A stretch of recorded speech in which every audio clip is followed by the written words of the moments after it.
عليه وسلم وعلى آله وصحبه ومن سار بهديه إلى يوم الدين. أما بعد، أخواتي الفاضلات،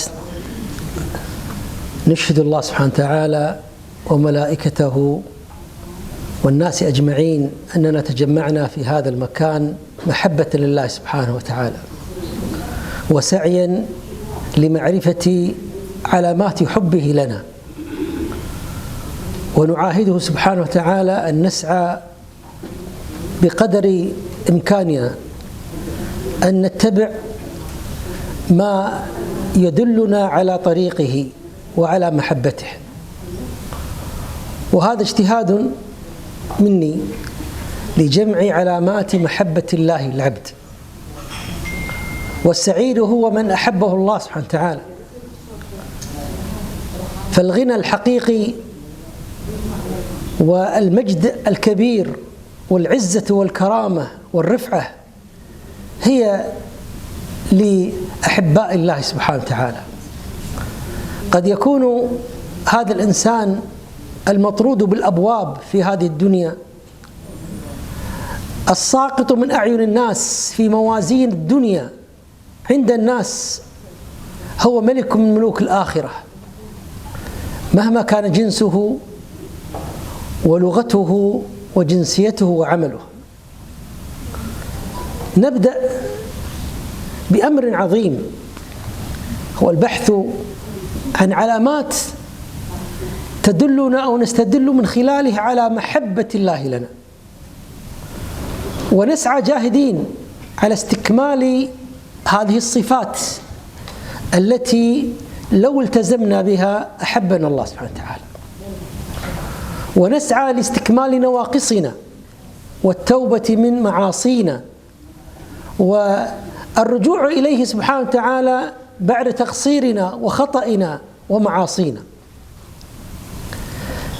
من أوائل هذه العلامات اتباع النبي صلى الله عليه وسلم، حيث قال تعالى في كتابه الكريم: قل إن كنتم تحبون الله فاتبعوني يحببكم الله ويغفر لكم ذنوبكم.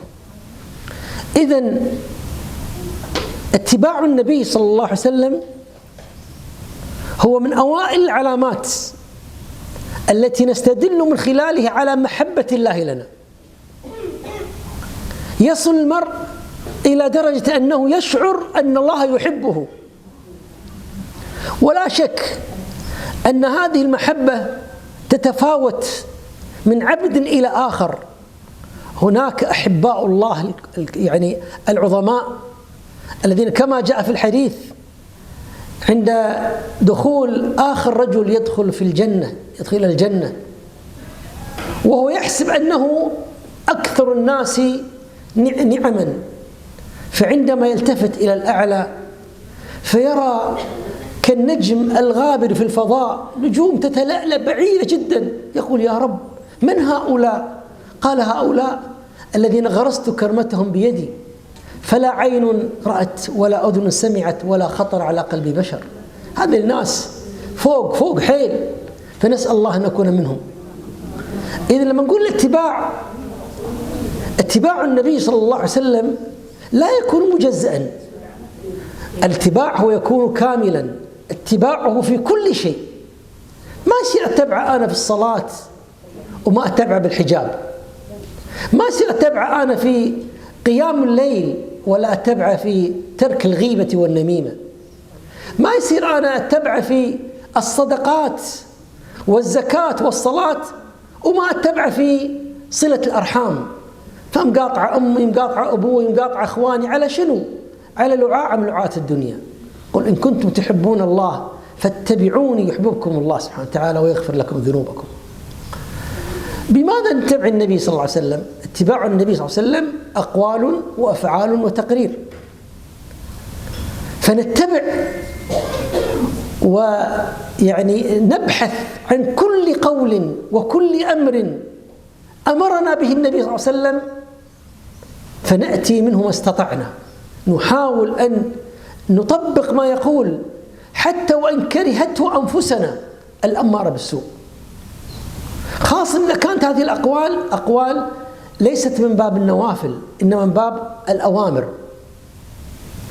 ثم الأفعال، هناك أفعال جبلية عند النبي صلى الله عليه وسلم، وهناك أفعال تدل على وجوبها على المسلمين، فلا بد أن نتبعها. وهناك التقرير يعني فعل الصحابي أمر معين فأقره النبي صلى الله عليه وسلم وإن لم يكن يقوله. على سبيل المثال قول النبي صلى الله عليه وسلم مخاطبا النساء، هذا من أقواله: يا معشر النساء تصدقن. شوف، يعني هو ما أمر الرجال بالصدقة، والسبب السر وراء ذلك قال: يا معشر النساء تصدقن وأكثرن الاستغفار. شوف، شيء مطلوب من المرأة: يا معشر النساء تصدقن، 1 2 وأكثرن الاستغفار، فإني رأيتكن أكثر أهل النار. فقالت امرأة منهم جزلة يعني عظيمة الجسم، يعني يثلى. فقالت امرأة منهم جزلة: وما لنا يا رسول الله أكثر أهل النار؟ قال: تكثرن اللعنة وتكفرن العشير. يعني تكثرون اللعن بينكم وايد، وتكفرون العشير، يعني كما جاء في حديث آخر يعني يصنع الرجل أو الزوج الكثير منها، ثم إذا اختلفت معه قالت: ماذا صنعت وماذا فعلت؟ تنسف كل الإيجابيات اللي سواها أو صفات فيه من أجل اختلاف على أمر معين. إذن هذه قضية خطيرة، أن النبي صلى الله عليه وسلم عندما عرج فيه إلى السماء رأى أن أكثر أهل النار النساء، لذلك حتى نسد هذه الفجوة أمرهن بكثرة الصدقة وكثرة الاستغفار. هذا نموذج من نماذج الأقوال. من نماذج الأفعال كأفعال الصلاة، أفعال الحج، وما قال إنما قال: صلوا كما رأيتموني أصلي، وقول: خذوا عني مناسككم في الحج.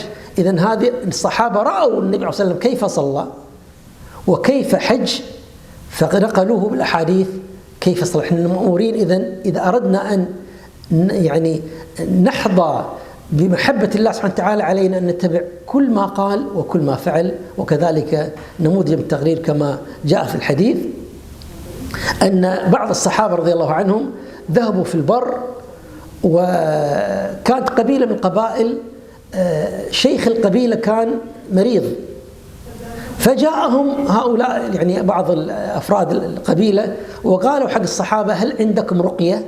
يعني كان موجود عند العرب الرقية، بس يعني مو شرط، ما قبل الإسلام يقولون بعض الأشياء اللي يعني غير واردة. قال: نعم عندنا رقية يعني إما تكون دواء أو تكون قراءة. قال: نعم عندنا رقية.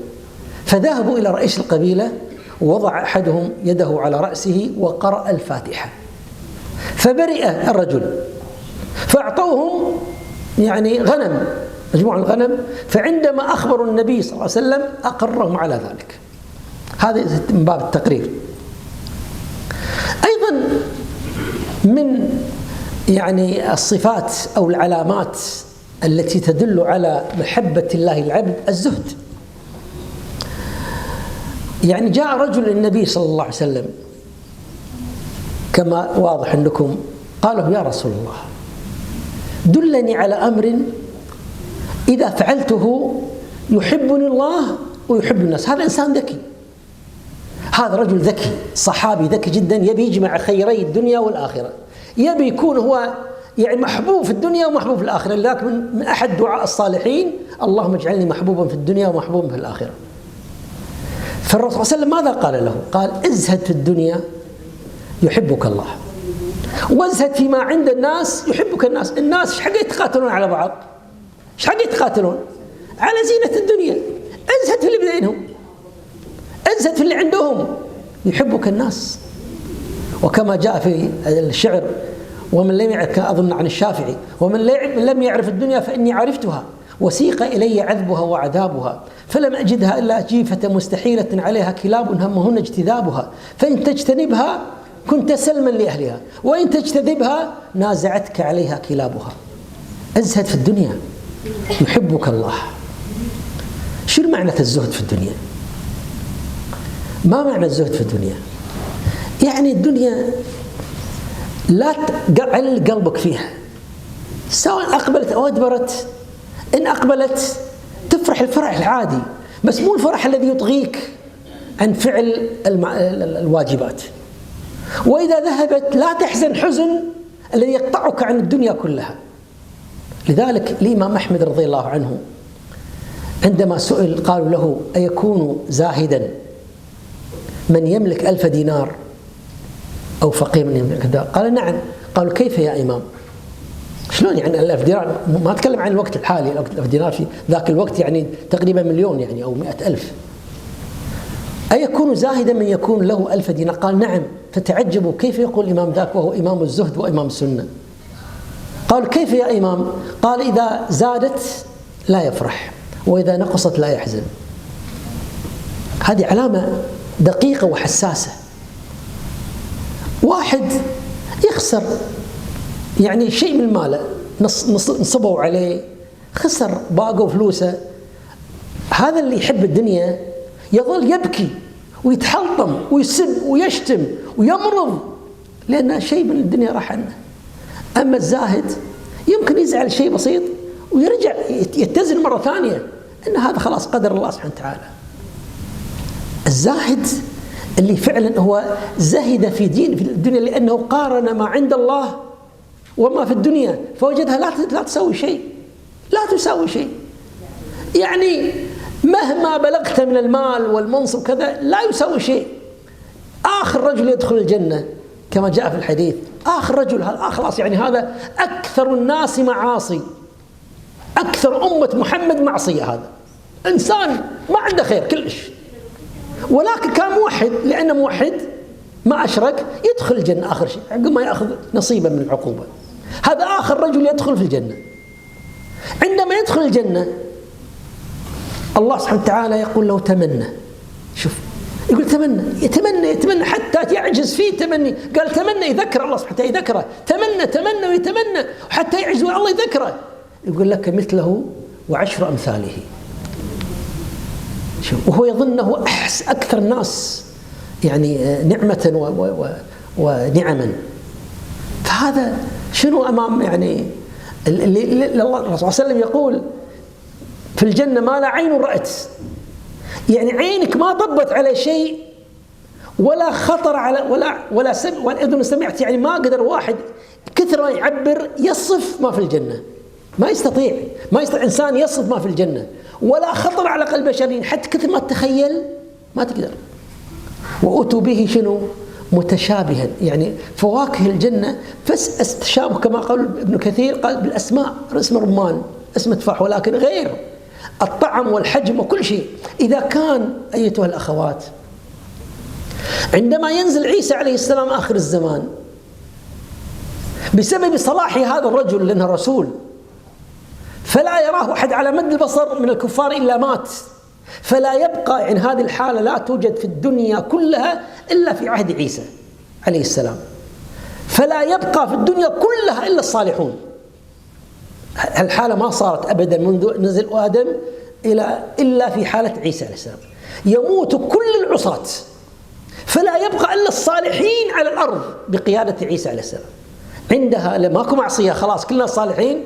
يأذن الله الأرض أن تخرج بركاتها. شنو يعني بركاتها؟ يعني على ما خلق الله آدم، الأحجام، الفواكه، حتى يكون كما يقول الحديث قحف الرمانة، يعني قحف الرمانة يعني نصف الرمانة يغطي العصابة من الرجال، يعني 40 واحد.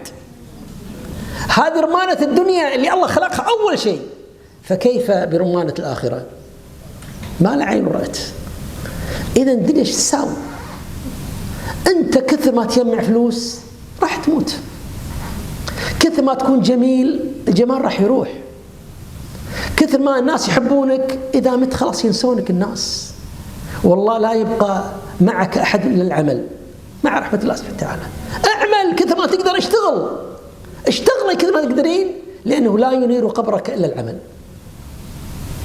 مثل ما يقول مصطفى محمود، يقول يعني أنا تفكرت في القبر فرأيت الفرق بين عيشتي أنا في الدنيا ولبثي في القبر. أنا أعيش كثر ما أعيش، يقول 60 70 80 سنة خلصت، ولكن القبر راح أعيش يمكن آلاف السنين. فهذا البيت أحق أن يؤثث من بيت الدنيا الزائل.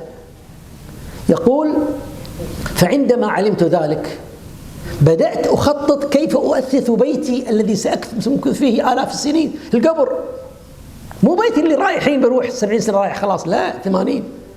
بيتي اللي راح أقعد فيه آلاف السنين قمت أثثه. فكيف أثثته؟ يقول مصطفى محمود: تسبيحة أضع الكنبة هنا، وتحميدة أضع الفرش هنا، وصدقة أضع المزهرية هنا، وكذا حتى استمر في التأثيث. هذا التفكير، هذا الزاهد. الدنيا ما تسوى شيء عنده، والله ما تسوى الدنيا نبكي عليها يا أخوات، ما تسوى أبدا، ما تسوى أبدا. الثالث القيام بالفرائض. لماذا القيام بالفرائض؟ حديث النبي صلى الله عليه وسلم، حديث اسمه حديث الولاية، حديث القدسي، يقول: من عاد لي وليا فقد آذنته بالحرب، وما تقرب إلي عبدي بمثل أداء ما افترضته عليه، ولا يزال عبدي يتقرب إلي بالنوافل حتى أحبه، فإذا أحببته كنت سمعه الذي يسمع به، وبصره الذي يبصر به، ويده التي يبطش بها، ورجله التي يمشي بها. فبي يسمع، وبي يبصر، وبي يبطش، وبي يمشي. ولئن سألني لأعطينه، ولئن استعاذني لأعيذنه. وما ترددت في شيء أنا فاعله ترددي في قبض نفس عبدي المؤمن يكره الموت وأكره مساءته ولا بد له منه. رواه البخاري. حديث عظيم يسمى حديث الولاية. شرحه الإمام الشوكاني بكتاب كامل اسمه شرح حديث كتاب الولاية. هذا الحديث يبدأه الله سبحانه وتعالى: من عاد لي وليا فقد آذنته، يعني يهدد كل من يكره الصالحين بجميع طوائفهم. طبعا الصالحين اللي هم المستقيمين على الصراط المستقيم، أهل السنة والجماعة، مو الناس المبتدعة ولا الناس المجرمين، لا، هؤلاء على شتى مشاربهم وجنسياتهم ولغاتهم أولياء الله الذين يتبعون هديه دون ابتداع ودون زيادة ونقص. الله يهدد كل من يكرههم بالحرب: من عاد لي فقد آذنته بالحرب. يقول: وما تقرب إلي عبدي، يعني القيام بالفرائض، وما تقرب إلي عبدي بشيء أحب إلي ما افترضته عليه. يعني أحب شيء إلى الله سبحانه وتعالى شنو يا أخوات؟ القيام بالفرائض.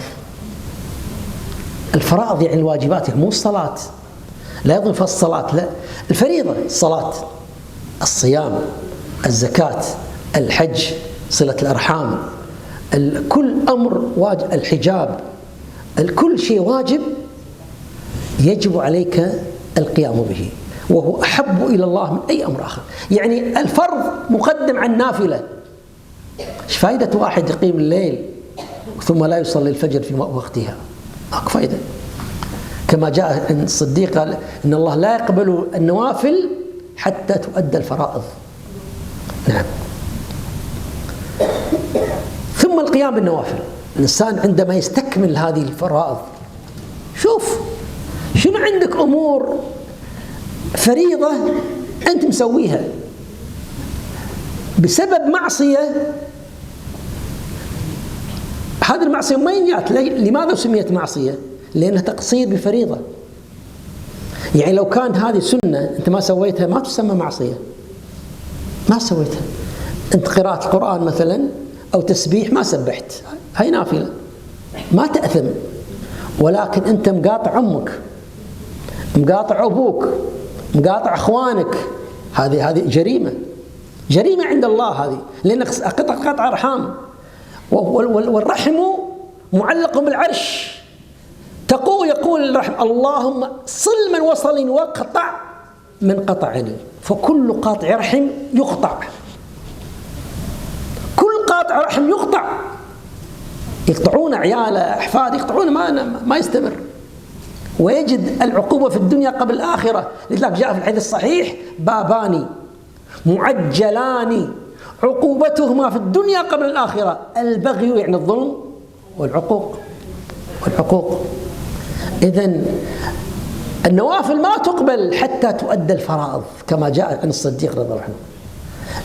بعد أن يستكمل الإنسان الفرائض، صلاة في أوقات، طبعا لا يقول لي والله الحرمة شلون تصلي؟ الرجل واجب عليه يصلي في المسجد في وقته المسجد، المرأة واجب عليها تصلي في الوقت، ما تأخرها عشان مسلسلة، عشان متابعة التلفون، لا، إذا أذن على طول تيدى تصلي. الصلاة في أوقاتها، أحب الأعمال إلى الله سبحانه وتعالى الصلاة في أوقاتها. قيام النوافل، النوافل أمر مفتوح، نوافل كل ما هو ليس فريضة هو نفل، قراءة القرآن، الأذكار، التسبيح، الاستغفار، عيادة المريض، الصدقات بشكل عام، الكلمة الطيبة، الابتسامة، تبسمك في وجه أخيك، أنت تبتسمين في وجه أختك نافلة، هذه تعتبر صدقة. حتى لما جاء الحديث وبعض الصحابة ما عندهم فلوس، ما عندهم ما يتصدق فيه، قال فبكلمة طيبة أو ابتسام تبسمك في وجه أخيك صدقة.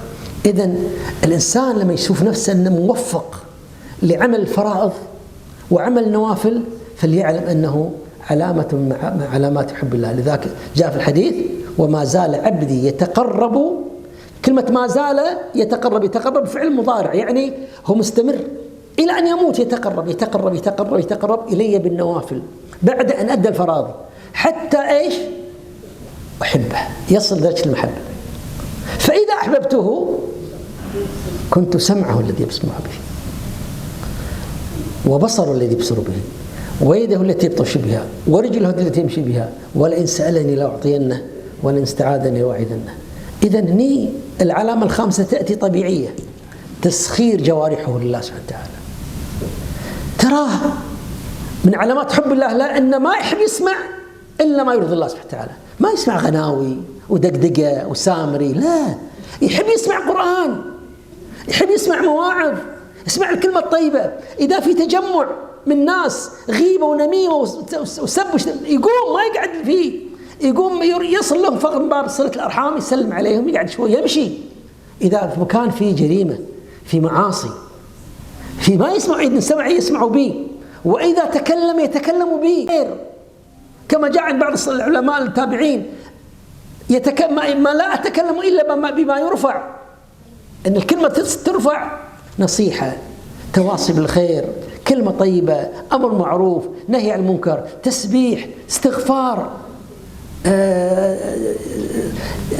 يسمونه إصلاح بين الناس.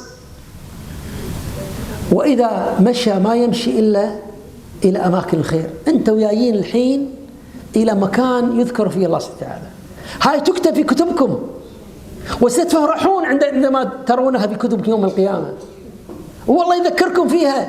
تذكرون يوم رحتوا حق الريجنسي وسمعتوا الشيخ عبد الحميد البلالي، مكتوبة هذه ما تروح، تكتب في بنكك يوم القيامة ويضاعفها الله لك. كنت تصغين إلى ذلك بقلبك وجوارحك وأذنك وكل شيء، تحبين هذا الكلام. ما دام تحبين الكلام الله يحبك. ما دام أنت فضلتي هذا الكلام على ارتباطات دنيوية ألغيتيها من أجل هذا الكلام، أنت ضحيتي في سبيل الله سبحانه وتعالى، الله يحبك. إذن جوارحه إن سمع يسمع به، وإذا تكلم يتكلم، وإن سمع يسمع به. ما يحب يسمع كلام وسخ وسب وشتيمة وغيبة ونميمة. أكو ناس يشاركون في الجريمة وهم لم يقترفوا بيدهم. أنت قاعد مع ناس يحشون بفلان وفلانة، إذا أنت قعدت ما أنكرت أنت مشارك بالجريمة، تأخذ الأثم. ما أنكرت. يا جماعة الرجاء لا تحشوا في الناس، لا تختابوا الناس.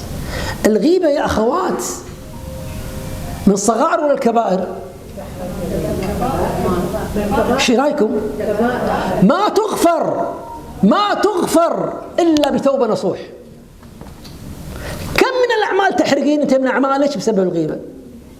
ما شاء الله عليك تقرين قرآن وتختمين والصدقات وما شاء الله، يحرق هذا كله غيبة. حرقتي أعمالك بغيبة. قضي نفسك حطي هدف من أهدافك أنك ما تغتابين، وقولي حق أختك في الله الله يخليك إذا اغتبت ذكريني ما أزعل منك أنا.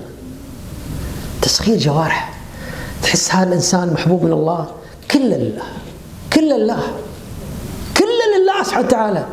إن تكلم يتكلم بالله، إن سمع يسمع ما يرضي الله، إن رأى ما يبصر إلا ما يرى الله سبحانه وتعالى، إن مشى ما يمشي الله سبحانه، إن تحركت يداه بنصرة الحق، كل لله.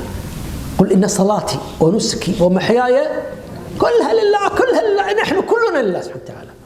هذا اللي باع نفسه كل لله هو حبيب الله سبحانه وتعالى. بعدين تي العلامة الطبيعية في الحديث الولاية استجابة الدعاء. ولئن سألني، خلاص هذا عبد الله، هذا ولي الله، هذا حبيب الله، هذه حبيبة الله سبحانه وتعالى. إن دعت استجاب الله سبحانه وتعالى. إذا ما استجاب، معقول الله ما استجيب؟ لا، الله ما يرد دعاء. الله قال ادعوني، وعد، أمر ووعد، أمر بالدعاء ووعد بالاستجابة. ادعوني أستجب لكم. إذن هل معقول ندعو الله ما يستجيب لنا؟ لا، الله يستجيب، ولكن العبد بسبب قصر علمه يعتقد أن الله سبحانه استجاب. الله استجاب، ولكن استجابة الله سبحانه وتعالى تكون على 3 صور. إما يستجيب لما دعوت أنت به على طول، عندك كربة معينة، مرض، يا ربي اشفيني. إما يستجيب فيرفع المرض، وإما ما يرفع المرض ويدخرها لك إلى يوم أعظم من أيام الدنيا يكفر بها الله سيئاتك، سبحانه سيئاتك. وإما أن يصرف عنك من السوء بمقدار ما دعوتي. والله عنده حكمة، عندما يؤخر الاستجابة عنده حكمة سبحانه. أنت ما تدرين، أنت عبدة صغيرة، أنت أمة صغيرة، ما تعرفين. علم الله واسع، يعلم ما كان وما سيكون وما لم يكن لو كان كيف سيكون، علم محيط. فعندما لا يستجيب لا يعني أنه ما استجاب لك، لا، الله استجاب، ولكن عنده حكمة كيف استجاب سبحانه وتعالى. الكفاية، ولئن استعاذني لأعيذنه. ما هو لما أقول أنا أعوذ بالله من الشيطان، ما معنى أعوذ يعني ألجأ، أعوذ بالله يعني ألجأ إليك يا رب تكفيني شر ذلك الأمر اللي أنت قاعد تستعيذي منه. أعوذ بالله من الشيطان الرجيم، أي ألجأ إليك يا رب من شر الشيطان الرجيم، بل من شر شياطين الإنس والجن. فهذه الكفاية، أي أن الله يكفيك ويكون الله حسبك، يكفيك من حاجتك للناس، يكفيك. الكفاية كما هي لغة، من كفى الشيء يكفي كفاية فهو كاف إذا حصل به الاستغناء عن غيره. لذلك ماذا يقول في الحديث الصحيح الجميل؟ اللهم اكفني بحلالك عن حرامك. الله، حديث عظيم ودعاء عظيم يا أخوات، قولوه وحفظوه. اللهم اكفني بحلالك عن حرام واغنني بفضلك عمن سواك، ما أبي أستعين بأحد غيرك يا رب. لا تلجئني لعبد، مهما صار فيني بلاء لا تلجئني لعبد. واغنني بفضلك عمن سواك، اغنيني عن الناس كلهم، لا أذل نفسي حق أحد أبدا. واكفني بالحلال الموجود، الحلال عن الحرام لا ألجأ إليه. كرهني بالحرام يا رب، فاجعلني أنا أرضى وأكتفي بالحلال اللي أعطيتني إياه عن اللجوء إلى الحرام اللي أنت تكرهها يا رب. هذا الجمال الحديث، لما تعرفين معاني تستلذين وتقولين أنت اللهم اكفني بحلالك عن حرامك واغنني بفضلك عمن سواك، لا تلجني أنا أذل نفسي حق عبد، إنما أنت كافيني يا رب. لذلك لما ألقي سيدنا إبراهيم في النار وجاء جبريل عليه السلام يقول له أمر ما شئت، هو قاعد ينزل في النار، يقول له أمر ما شئت، قال منك لا، ولكن الله حسبي الله ونعم الوكيل. هو أول من قال حسبي الله ونعم الوكيل، حسبي كافيني الله سبحانه وتعالى. هني الصفة الثامنة أو العلامة الثامنة، حمايته من الدنيا. هذه أنا فعلا وأنا أبحث والله يا أخوات من أغرب ما توقفت عنده هذا الأمر.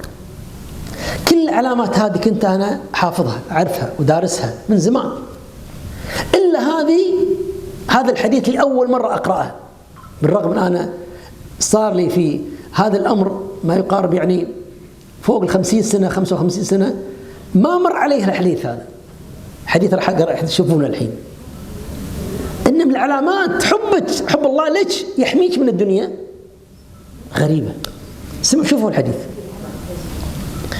كما رواه الترمذي بإسناد صحيح: إذا أحب الله عز وجل عبدا حماه الدنيا كما يظل أحدكم يحمي سقيمه الماء. عجيب. شنو يعني الحديث هذا؟ الحين لما واحد يمرض مرض السقيم مريض يعني يمرض مرض الماء يضره وتحطي له قطيرات تنقطينه عشان ما يموت، عشان ما يصير لأن الماء، مع أن الماء الله خلقه كل شيء من الماء، والماء أكو واحد ما يحب الماء، أكو واحد ما يشرب الماء، يموت الإنسان ما يشرب الماء، فهو أعظم نعمة من أعظم النعم الماء، ماكو واحد ما يستغني عنه. ومع ذلك أنت المريض الماء الحلو اللي كل يحب الناس يحبونه ما يستغني عنه، تعطي سقيمك مريضك تعطي انقيطات لأنه يضر الماء في مرضه هذا. كذلك الله سبحانه وتعالى إذا أحب عبده يدري الدنيا هذه الضرة فيحرمه من بعض نعم الدنيا حماية له أن يسقط فيها. الله أكبر. يحميه من لذائذ الدنيا، يحميه من الولد يجعلها عقيم، يحميه من الذرية، يحميه من المنصب، يحميه من المال، يحميه من العافية، يحميه من الفلوس، يحرمه من الفلوس، يحرمه من الثروة، يحرمه من المنصب، يحرمه من أشياء أمور الناس يتقاتلون عليها. ليش؟ لأن الله يحبه، يخاف الله سبحانه وتعالى، يخشى عليه أن يسقط ويزل، لأن الدنيا من أكبر الجواذب اللي يستخدمها الشيطان لإغواء بني آدم. إذا أحب الله عز وجل عبدا حماه الدنيا كما يظل أحدكم يحمي سقيمه الماء. حبيبك المريض، حبيبك، ولدك، بنتك، زوجك، تقطري له الماء لأن تدرين الماء راح يضره. كذلك الله سبحانه وتعالى حبيب العبد اللي يحبه من علامة حبه له أن يحرمه من بعض لذائذ الدنيا خوفا عليه من السقوط فيها، لأن يبي الآخرة ما يبي الدنيا. الدنيا رايحة، اسمها دنيا يعني دانية الأجل، ما راح تقعد فيها. صور الحماية كثير، حرمانهم المال، حرمانهم المناصب، حرمانهم من الشهرة، حرمانهم من الأولاد، حرمانهم من الزواج، حرمانهم من العافية، حرمانهم من أمور كثيرة لذائذ الناس يتخاف على من أجل ماذا؟ لأنه يحبه، ما يبي ينشغل فيها عشان لا يسقط. يحاول يدخل تجارة، يطق يمين يسار ما يتوفق. اخوانه تجار هو حاول كذا مره ماكو فايده، لان الله ما يبي له الطريق هذا، يبي له طريق الخير وهو ما يدري. سبحان الله. القبول في الارض. شو الحديث هذا؟ ان الله اذا احب عبدا، رواه مسلم، ان الله اذا احب عبدا دعا جبريل فقال إني أحب فلانا فأحبه، قال فيحبه جبريل، ثم ينادي في السماء فيقول إن الله يحب فلانا فأحبوه، فيحبه أهل السماء، قال ثم يوضع له القبول في الأرض. وإذا أبغض عبدا دعا جبريل فيقول إني أبغض فلانا فابغضه، قال فيبغضه جبريل، ثم ينادي في أهل السماء إن الله يبغض فلانا فابغضوه، قال فيبغضونه، ثم توضع له البغضاء في الأرض. رواه مسلم. القبول، شنو يعني القبول؟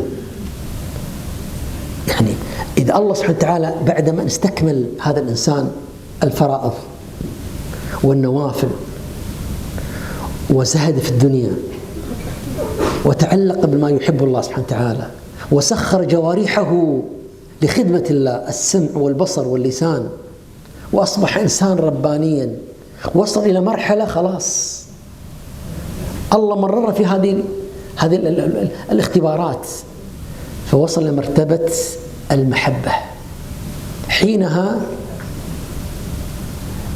ينادي الله سبحانه وتعالى رئيس الملائكة جبريل، يقول يا جبريل، الله في 7 سماء يحبني أنا العبد الصغير، الله اللي ما أبين إني أحببت عبدي فلانا فأحبه. تخيلي في السماء يتردد اسمك في السماء، تخيل أنت الصغيرة، الإنسانة الصغيرة في الكويت أو في أي بلد عربي آخر إسلام، الله بعظمة جلاله ينادي باسمك بين هؤلاء المخلوقات العظيمة الملائكة، وينادي رئيسهم احتفالية كبيرة بإعلان محبته لك. يا جبريل إني أحببت عبدتي فلانة، عبدي فلان، اللهم اجعلنا منهم يا رب، فأحبه. أمر فيحبه جبريل، ثم يجتمع جبريل بالملائكة يقول يا ملائكة إن الله أحب عبده فلان وأنا أحببت وأحبه، فيكتب له القبول في الأرض. شو يعني القبول؟ سبحان الله، القبول الناس يعني يقبلونه، الناس يحبونه، بل إنهم عندما يرونه لأول مرة يحبونه. أنت وحدة بعمرك ما شفتيها، أول مرة تشوفيها، سبحان الله قلبك ينجذب لها، تحبينها. دعاءهم له بالغيب، السعادة والرضا النفسي، يعني دائما يحس بسعادة.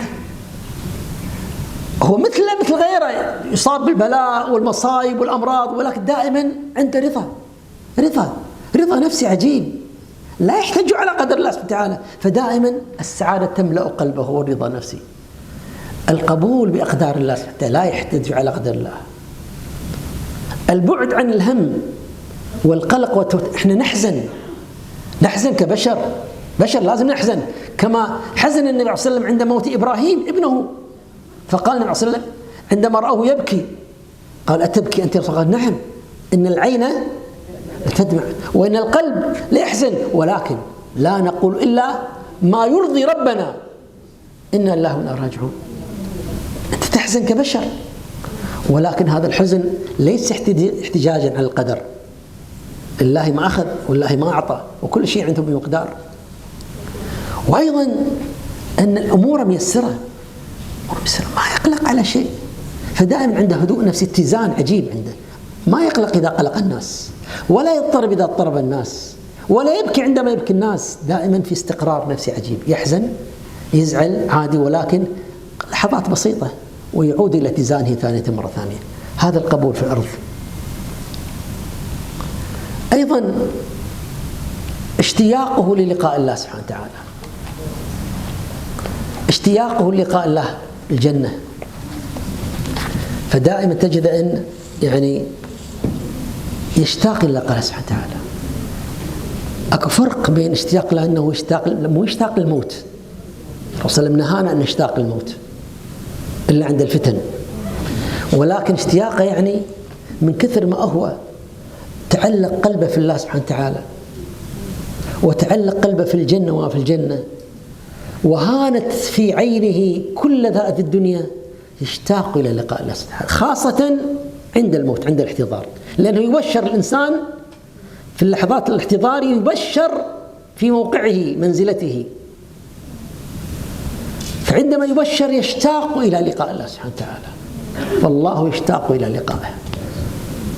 والعاصي يكره لقاء الله، فيكره الله لقاءه. لذلك جاء في الحديث البخاري: من أحب لقاء الله أحب الله لقاءه، ومن كره لقاء الله كره الله لقاءه. خلينا نقول آخر وحدة ونلجئ البقية هم 22 وحدة في لقاء آخر نسميه علامات حب الله الاثنين، ولكن نكتفي في هذه الرضا بالبلاء. هذه الصفة 11. يقول النبي صلى الله عليه وسلم فيما رواه الترمذي بإسناد صحيح: إن عظم الجزاء مع عظم البلاء، كلما زاد البلاء زاد الجزاء. لذلك استنتج العلماء من هذا قالوا الأجر على قدر المشقة.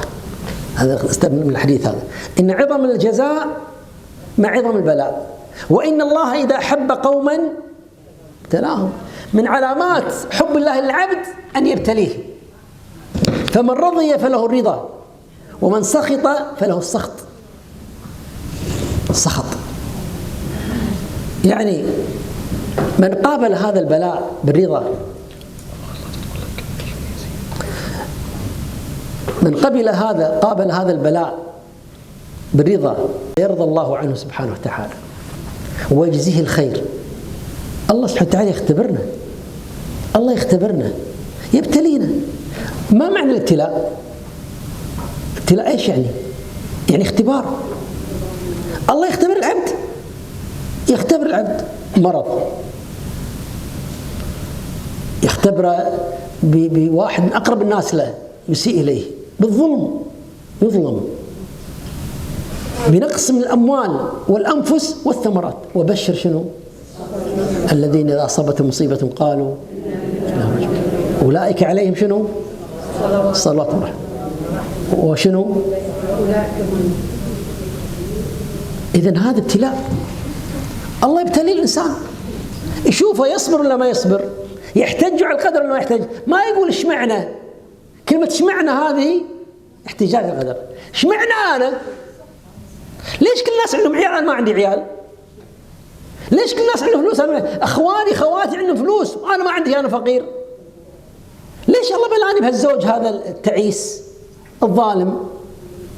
اشمعنى أنا؟ كل خواتي متوافقين مع زواجهم، ليش أنا كذي؟ هذا الكلام شو؟ احتجاج على قدر الله، احتجاج على قدر الله. يعني كأنك تقول يا رب أنت مو عادل، هاي يحتج على الله سبحانه وتعالى. لذلك الواحد الرضا، أنت تقول يا رب فرج عني الكربة، بس لا تحتج على قدر الله. يا رب اجعل لي مخرجا، فرج عني كربتي يا رب، اهدي يا رب، اهدي ولدي، اهدي زوجي، اهدي أبوي، اهدي إخواني، اهدي خواتي، اهدي الناس جميعا. حتى لما تشوفين واحدة فاجرة عاصية في التلفزيون لا تدعين عليها، ادعي لها. خاصة على عيالكم يا أخوات، لا تدعون عليهم. كثر ما يلعوزك، كثر ما يعصيك، كثر ما يعقك، لا تدعين عليه، لأن دعاءك مستجاب. أنت دعاءك خطير، دعاء الأم خطير مع الأبو. لا تدعون على عيالكم، ادعوا لهم، لأن الله سبحانه وتعالى وعدكم الاستجابة. ادعوا لهم الله يهديهم، وماكو شيء صعب على الله سبحانه وتعالى. إذن القدر، الإيمان بالقدر، الرضا بالقدر. إذن من رضي فله الرضا، الله يرضى عليه ويسهل عليه أمره ويرفع عنه كربته. ومن سخط فعليه السخط، أي من قابل هذا البلاء بالرضا رضى الله سبحانه وتعالى، ولكن من قابله بالسخط غضب الله عليه وعسر أموره زاد بالبلاء. أخواتي الفاضلات، هذه بعض العلامات وسنكملها إن شاء الله في لقاء آخر. نسأل الله سبحانه وتعالى يجعلنا من عبيد وإماء المحبوبين عنده والتائبين له والعائدين إليه والذي يرضى عنهم. أقول قولي هذا وأستغفر الله لي ولكم، فاستغفروه إنه هو. جزاكم الله خير.